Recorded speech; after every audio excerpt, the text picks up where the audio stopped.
یہ وطن تمہارا 47 میں بچے بچے کی زبان پر تھا پاکستان کا مطلب کیا، اور نعرے لگتے تھے لا الہ الا اللہ۔ رمضان میں اس کو وجود ملا، رمضان میں شب قدر 27 میں اس کو وجود ملا،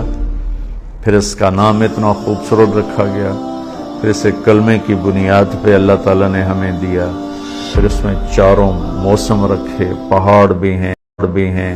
میدان بھی ہیں، صحرا بھی ہیں، دریا بھی ہیں، جنگل بھی ہیں، سردی بھی ہے، گرمی بھی ہے، خزاں بھی ہے، بہار بھی ہے، زرعی زمین لاکھوں کروڑوں ایکڑ ہے، میٹھا پانی ہے، کڑوا پانی ہے، سمندر لگتا ہے، پھر یہی ہے اعلیٰ رب ہے، تم ہو نغمہ خواں اس کے